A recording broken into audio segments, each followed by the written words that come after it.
আসসালামু আলাইকুম। আমি কুলসুম বলছি চট্টগ্রাম থেকে। আমার ভিডিওটা যে যেখান থেকে দেখছেন আশা করি সবাই সুস্থ আছেন, নিরাপদে আছেন। আপনাদের দোয়া আল্লাহর রহমতে আমরা অনেক ভালো আছি। সকালবেলা রুটি বানায় নিচ্ছি আর চা বানায় নিচ্ছি আমার জন্য, বাচ্চাদেরকে দুধ দিয়ে খেতে দিব। আর সবজি আছে, এটা দিয়ে খাবো। গতকালকে যে সবজি রান্না করছিলাম ওগুলা ছিল, তা ভাবছি রুটি দিয়ে খেয়ে নিই। আজকে কয়েকদিন পরোটা খেয়ে আমার অবস্থা একদম খারাপ, গ্যাসের প্রবলেম। তো মেয়ে ছোটোটা এখনও ঘুমাচ্ছে, বড়টা খেয়ে নিছে।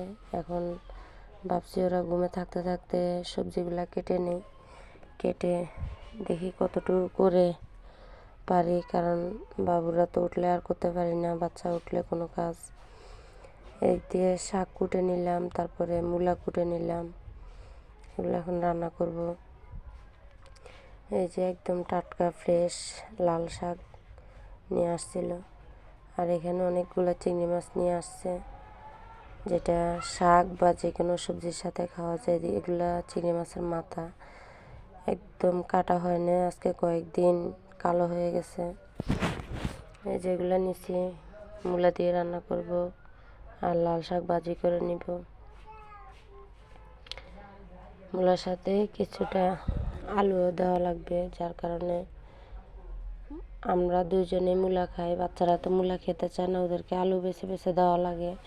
এমনকি মেয়ে বড়টাও মূলা খেতে চায় না বা কোনো শাক সবজিই খেতে চায় না, ওকে অনেক জোর করে খাওয়ানো লাগে। এদিক দিয়ে যে মশলা দিয়ে দিছি, রসুন বাটা, পেঁয়াজ বাটা, এখন হলুদের গুঁড়া, মরিচের গুঁড়া, লবণ, তারপরে এদিক দিয়ে আলুগুলো দিয়ে দিচ্ছি। কারণ মূলা তো হালকা একটু ভাপ দিয়ে নিছি, না হলে মূলার থেকে একটা ঘ্রাণ আসে, ওইটা আমার থেকে ভালো লাগে না একদম। আর মূলাটা ভাপ দিয়ে নিলে কি খেতে অনেক মজা লাগে, রান্না করলে অনেক ভালো লাগে। এই যে এখন মূলা দিয়ে দিব, চিংড়ি মাছ, আলু সব কষায় নিচ্ছি। এখন মূলাটাও দিয়ে ভালো করে কষায় নিব। এই যে দিক দিয়ে এগুলো নেড়ে দিচ্ছি, তারপরে ডেকে দিব, এটা ভালো করে কষানো হোক। তারপরে রান্না আর বাদ বাকিটা শেয়ার করা হয় না, রান্না হয়ে গেছে। এই যে দিক দিয়ে রান্না শেষ, আপনাদের ভাই আবার এগুলো পাঠিয়ে দিছে, দেশি রসুন আর টমেটো, ধনিয়া পাতা, সিম।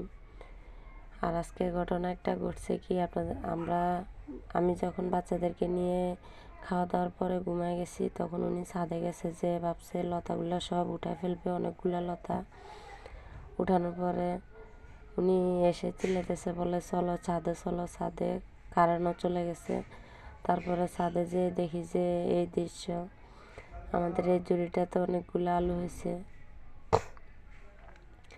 এই যে অনেকগুলো মিষ্টি আলু হয়েছে। তো ভাবলাম একটু ভিডিও করে নিই, নিজের হাতে করা মিষ্টি আলু।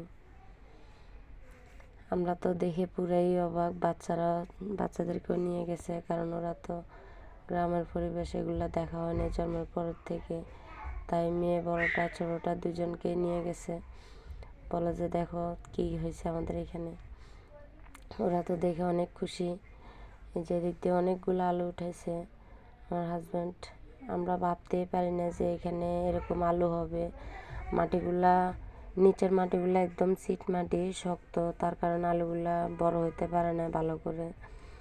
যদি একদম জুরজিরা নরম থাকতো তাহলে আরও বড় হতো আলু। কারণ দেখতেই পাচ্ছেন ভিডিওতে, আপনাদের ভাই একদম দাও নিয়ে একদম এটারে কোবা কোবা উঠাচ্ছে, মাটি উঠতে চায় না, একদম শক্ত। এই যে এদিকে সবগুলা দেখা যাচ্ছে।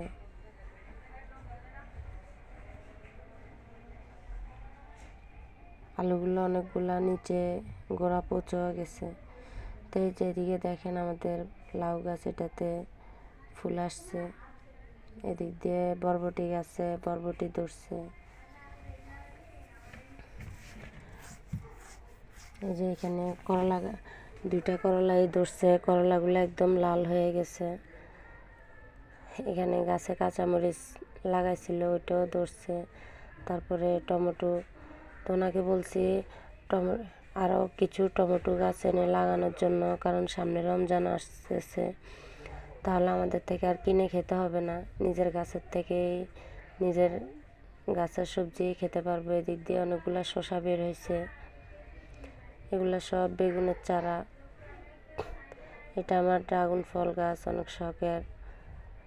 এই যে এখানে অনেকগুলো ফুল ফুটছিল আজকে সারাদিন। আমার মেয়েটা যাওয়ার সাথে সাথে সবগুলা ফুল টেনে ছিঁড়ে নিছিল, তো ভাবলাম।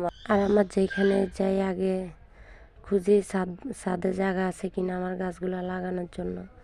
তো বিকেলবেলা চলে আসলাম, চা বসায় ছাদে গেছিলাম, এসে দেখি চা হয়ে গেছে, তো খেয়ে নিলাম এখন চাটা। এদিক দিয়ে আলু সিদ্ধ করে দিছি, এই যে খেয়ে নিচ্ছে। তো আজকের মতো এখানে বিদায় নিচ্ছি।